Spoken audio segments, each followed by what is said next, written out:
Financial independence is the ability to live from the income of your own personal resources.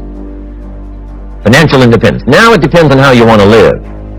If you need $2,000, $3,000 a month, if you need $4,000 or $5,000 a month, if you need $10,000 a month, some people may need, $100,000 a month. But whatever you would need to live, and you could earn that living from the income of your own personal resources, that's what I call financial freedom, financial independence. And let me show you how to acquire it. If you start at age 15, between ages 15 and 35 is 20 years, and in my personal opinion, based on my own studies and my own experience, 20 years, in my opinion, is enough time to become financially independent. If you're not, probably what's happened is you have the wrong plan.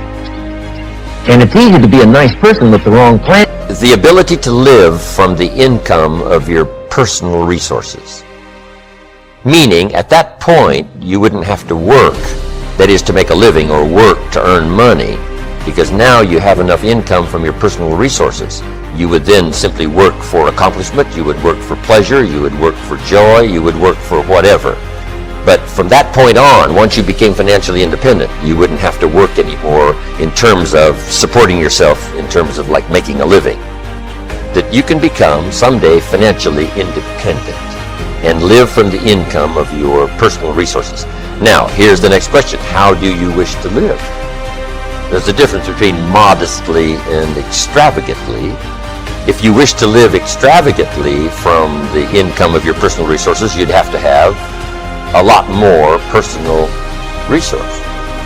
But if you wanted to live modestly, and if that life would suit you, modest in terms of what it would require to, support your daily living, if that was fairly modest, not the ambition of your goals, but modest in terms of the money you would require to live comfortably, it doesn't take that much personal resources. I mean, it doesn't take $100 million, it doesn't take $50 million, it doesn't take, you could live fairly well on $120,000 a year even after paying taxes. But it depends on how you wish to live. It depends on your own personal lifestyle.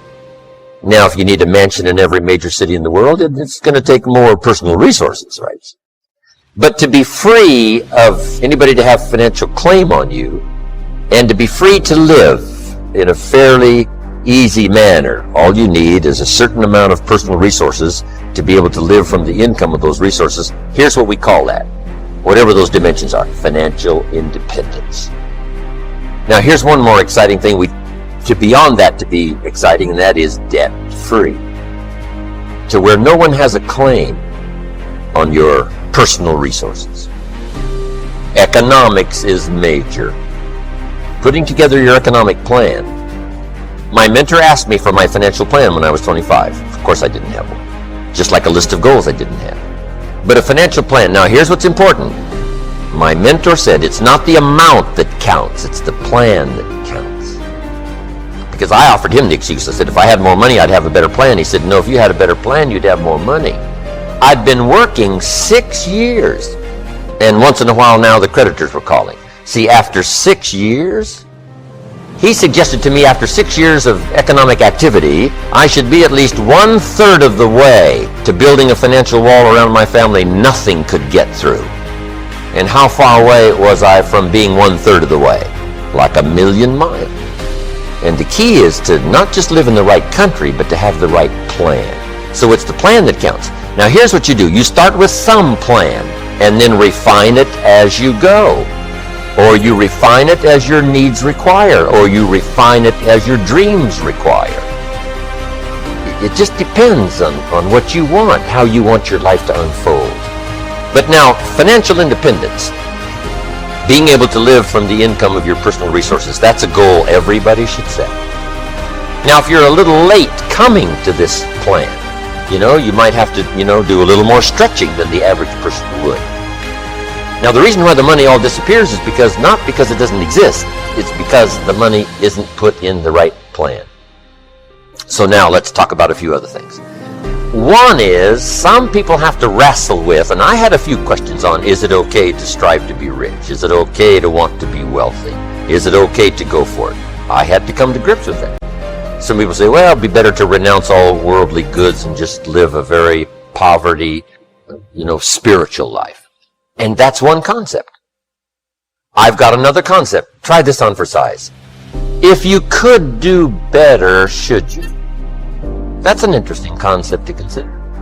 Why would you leave the biggest share of your life unexplored in terms of personal development and what that might have achieved, either in the marketplace or at home as a father? Someone says, I'm not going for being rich. I don't think that's really the healthy thing to do. So everybody has to wrestle with that. And I understand that. But I think one conclusion we could come to, with a good, simple, practical plan, there's no reason why you can't accumulate the resources to be financially independent. So now let's talk about it. Here's how Schoaf introduced me to the concept. One is to develop a current financial statement. Now this is primarily going to be a current financial statement of your finances, your money. Now money is not the only value, but make this note, it is one value. It's not the only one, but it is one. Money is not the only measure of success, but it is one measure. It's not the only one, but it is one. That your current income is a measure of your personal value to the marketplace. If your current value to the marketplace is $5 an hour, you get the $5. So, not that a person is only worth $5, but their value to the marketplace is only worth $5. But it's possible to very quickly change those numbers by changing your value. But the numbers do illustrate the value. We cannot leave that concept out. So somebody says, you mean where I am financially is an illustration of who I am? And the answer is yes. Now, it's not the only measure.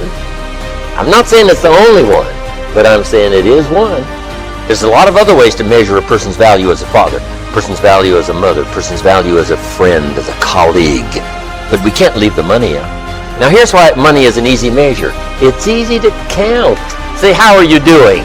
Well, there's a lot of, things we could throw out there about how you're doing. When we say financially, that's easy. Let's count. So my mentor said, let's come up with a financial statement. I said back then, what is a financial statement? I didn't know.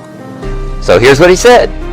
You take a piece of paper, draw a line down the center. Over here, you list all of your assets. Everything you can think of that you have that's got value. And then we add this up, the total. Whatever you've got. Your bicycle. Whatever you got. Put it on here, put some value on it. That's the total of your assets. Now over here's your liabilities. Here's what you owe. And you make this list. So I started putting this together. I said, well, if I do this, it's not going to look that good. He says, it doesn't matter how it looks. It matters whether or not you do it. He said, let's take a picture of where you are currently. As bad as it may be, or as good as it may be, let's take a picture after 6 years. And these are called what? The facts. So I thought, well, okay. He said, you don't have to publish this in the paper. This is just for you. So I started putting my liabilities, my parents that I borrowed money from, budget finance, the whole bit. Now assets. Now I am embarrassed. I even put my shoes on here. Salvation Army give you what? $4 for your shoes. Can you imagine the trauma I went through now putting together my first financial statement after 6 years? And he said, if you would have taken this picture much earlier, you probably would have done something about it. So this is what you must affirm now. This is the truth. This is where you are. This is not everything in your life, but this is where you are financially. So then he said, we subtract assets, liabilities from assets, and we come up with current net worth. Now, it's not your total net worth now, I keep emphasizing. It's your net worth financially. And you can imagine my picture did not look very good. Now, here's what he said. Let's start changing this picture. And the change you want in the picture is what? For the asset values to start going up and these numbers to start coming down. And that starts increasing your net worth. Guess how quickly you can do this? Almost immediately. And he said, you cannot believe the excitement of almost daily changing your net worth. Daily change your net worth. Number one, your self-esteem starts to go like this. It's unbelievable. You've got to do this now. Put together your own current net worth, whatever the picture is. Don't need to show it to anybody. It's just for you and your information. Now let's come to what I teach kids. What should a child do with $1? Where do you suppose someone's financial journey begins? A child with $1. That's where it starts. Now, what road is this child with $1 going to go down? It all depends. It depends on what they've been taught. It depends on what they've been taught, the disciplines of developing a plan for the future. It all depends which road this child chooses. And one of the great illustrations of choosing the wrong road is doing the wrong things with the early resources. Well, what if this child spends the whole dollar? Let me give you a clue. That is the wrong road. You say, well, it's only a child and it's only $1. No. And if a child has $1, however he earned it, however he got it, you've got to say to the child, now don't spend the whole dollar. They'll say, why not? It's my dollar. I said, I know it's your dollar. I earned it. I know you earned it, but you can't spend the whole dollar. They'll say, why not? So you take them to the other side of town and show them where people live that spend the whole dollar. And you just drive them around and say, would you like to live here? Kid says, no. Say, would you like to live like these people live? Kid says, no. Then you can't spend the whole dollar. I'm telling you, they will get the message. It only takes one visit. Now, if you already live there, just show them around.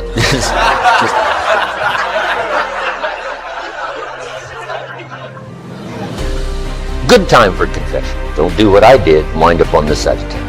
Let me show you a plan, my son, how to get to the other side of town. See, there's nothing better than the truth. You don't need to fool with the truth. It is so dynamic in uncovering the errors of our ways and helping us to set up new disciplines to change it all, starting today, starting overnight, starting anytime. Now, you can wait to start a plan for a couple of years, but why not do it now? So what should a child do with $1? Here's what I teach. Never spend more than 70 cents. Somebody says, why? Well, to make it easy, just take my word for it. Don't spend more than 70 cents. You got to pick some number. When I met Shelf on every dollar, I was spending about 110%. And here's what I learned. If your outgo exceeds your income, your upkeep becomes your downfall. I found that back then it was easy to make $4,000 a month and go broke. Somebody says, how could you make $4,000 a month and go broke? It's easy. Spend $5,000. And if you spend $5,000, it's what? Inevitable. That's a good word, inevitable. Sometimes it's inevitable. Don't spend more than 70 cents out of each dollar. I say, okay, I got that now. What do I do with the other 30 cents? I'm glad you asked. Here's what you do. 10 cents for charity, helping people who can't help themselves, supporting worthy causes. The time to teach kids generosity is early. So 10 cents for charity. Now, here's another 10 cents called active capital. Meaning, put your money to work. Capitalism. And kids can learn to buy and sell. My old illustration way back on the old tapes was buy a bottle of soap for $2 and sell it for $3. Who can do that? Any kid can do that. Go next door, knock on the door. Ms. Jones, my mama uses this soap. I think you'll find it real interesting. It's only $3 a bottle. She says, well, Johnny, I've already got plenty of soap. He says, you better let me come in and check. Kids don't need a class on sale. They're born to sell. Now, when a child collects $3 and sells this bottle of soap, what should they do? You got to teach them not to spend the whole $3. See, some adults don't know that. Kid says, well, yeah, if you spent the whole $3, you'd be out of business. You got to save back the $2. You've only got $1 now. The $2 have got to go get you another bottle of soap. So it's easy to teach these little principles. Profits are better than wages. Wages make you a living. Profits make you a fortune. Anything to generate a profit, render a service, whatever it is, something simple and easy. Active capital means you are involved. Now, here's the last 10 cents called passive capital, meaning let someone else use your money. Let a financial institution use your money. Some projects require more money than one person can put up. So we have what we call collective pools of money, where you put up some, I put up some, someone else put up some, and we loan it out. And here's what they pay us for using our money. They pay us interest and dividends and increase in stock value. This is the potential here. But now, if you follow this starting at age 15 and allocate the dollar this way, rather than having no plan at all, it's easy to become financially independent by the time you're 35, at the latest 40.